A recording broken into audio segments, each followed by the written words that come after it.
Hi, I'm Bryce, your Uber driver in Taiwan. Glad you could make it. Fasten your seatbelt, okay? We'll start the travel tonight. Tonight, I want to take you through Taishan District in New Taipei City, not the mountain called Taishan in old stories. This is a different kind of Taishan. A place close to the city, close to traffic, close to daily work, but also close to older names, older streets, and the foot of the hills. That mix is interesting to me because some places do not stay quiet by being far away. They stay quiet by keeping a few small things together. A name, a street, a school, a meal, a slope. People already know. So tonight, the question is simple. What does a place keep when the city around it keeps growing? When people talk about Taishan, they may first think of movement. New Taipei is not a slow area. People pass through, transfer, commute, deliver, study, and work. A district like this can easily become just another name on a map, somewhere between home and another place. But that is also why Taishan is worth looking at, because ordinary places near big cities have a different kind of pressure. They do not get to freeze themselves like a museum. They have to keep changing while still acting normal. The old street life here matters because of that, not because every old building becomes a postcard, but because an old street gives people a human scale. A shop sign, a small errand, a scooter stopping for a minute, a place where daily life does not need to be announced. It just happens again and again until the street remembers it. Maybe that is why a place like Taishan should not be read too quickly.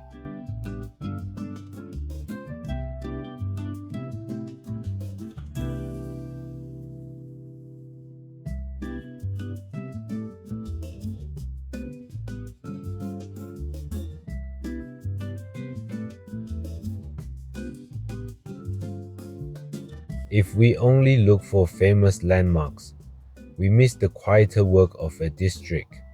We miss how people build routines around places that outsiders might pass without a thought. One name that comes up in Taishan is Mingzhi Academy.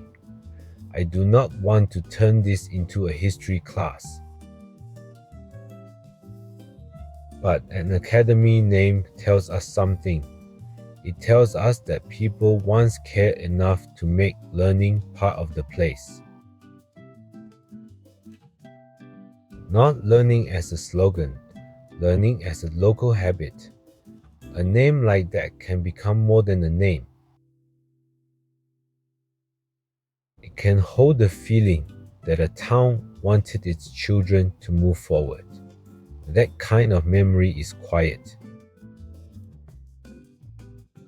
You do not always notice it when traffic is moving and the city is growing, but it can still affect the way a place explains itself.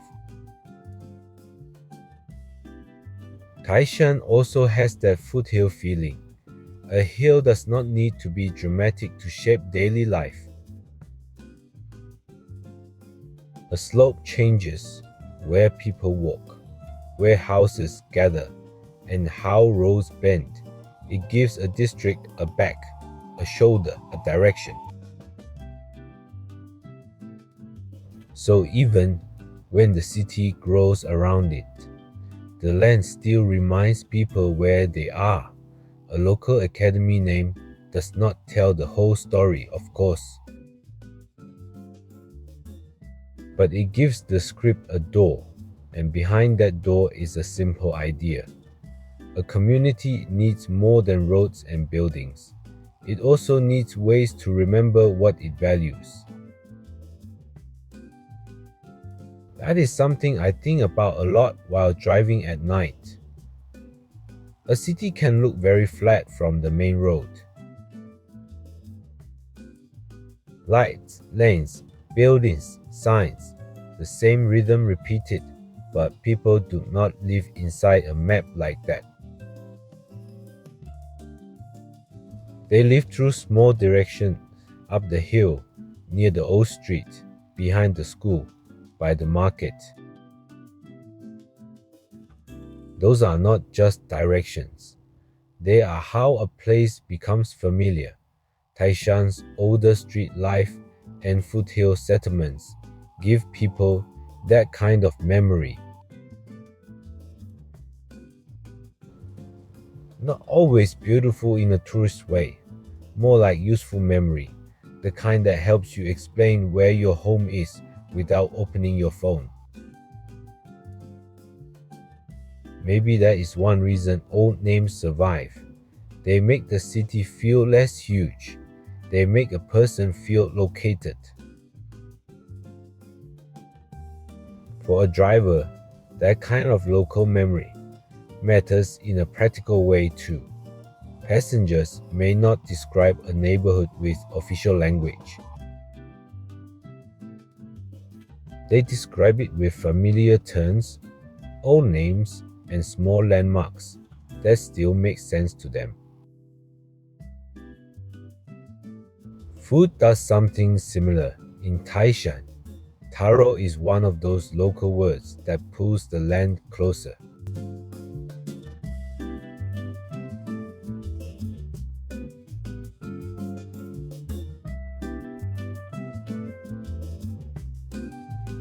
Taro is not loud food. It grows with patience. It sits underground.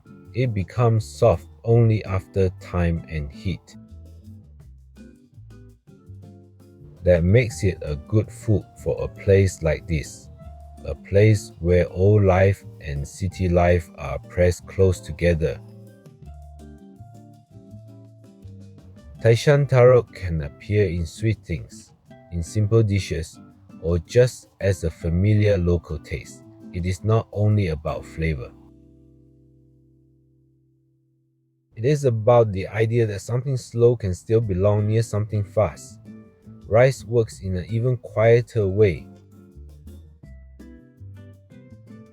Taishan rice sounds simple, almost too simple, but rice is exactly the kind of thing that tells the truth about daily life. It is not a special event. It is a bowl on the table. It is what makes a meal feel complete. When people say a place has rice, they are also talking about water, fields, work, and waiting. They are talking about the patience behind something that looks ordinary. That is why I like using food this way in a story, not to say go eat this or this is the best. More like look at what this place has made normal. A bowl of rice, a piece of taro, a street people still recognize.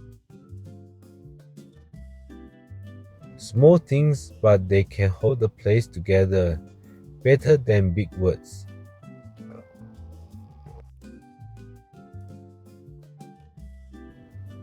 That is why I do not want to treat taro and rice as just local products. They are slower than a train schedule, slower than a work message, slower than the city clock. But slow things can be useful because they remind people that life is not only movement. A simple meal can bring the scale back down to a table. It bowl and one person eating after a long day. So maybe Taishan is not asking us to be impressed. Maybe it's asking us to notice how a district keeps its balance. On one side, there is the pressure of New Taipei. More people, more roads, more buildings, more reasons to move quickly. On the other side, there are older pieces that refuse to disappear completely. Mingju's Academy as a memory of learning. Old street life as a smaller rhythm. Foothill settlements as a reminder that land is never just empty space. Taro and rice as everyday food that still points back to soil. None of these things need to be dramatic. Actually, if they become too dramatic, maybe we misunderstand them. Their power is that people can live with them. They can pass them without stopping. They can eat them without taking a photo. They can use the old names without explaining the whole history. That is how a place stays inside daily life. This is also where Taishan feels different from a place that only performs for visitors. Its meaning is not all on the surface. Some of it is stored in ordinary use, in repeated roads, in names people say without thinking. So here is the midnight question. When a city grows around you, what do you keep so you still know where you are?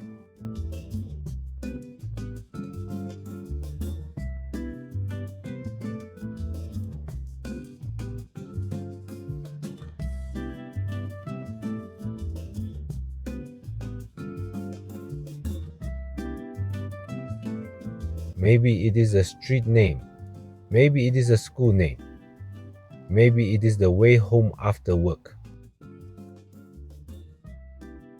Or maybe it is just one ordinary food that tastes like the place you came from. As we leave Taishan tonight, I do not want to make it bigger than it is. Some places should not be forced into a grand story. They are not trying to become famous. They are trying to keep working. That is enough. A district can be close to the city and still keep a local center. It can change and still remember the slope under its feet. It can carry traffic in the daytime, then become softer at night. And maybe that is the part I like. The city keeps moving, but not everything inside it moves at the same speed. Some names stay, some streets stay. Some foods stay. And through those small things, people keep finding their way home. Thanks for riding with me tonight.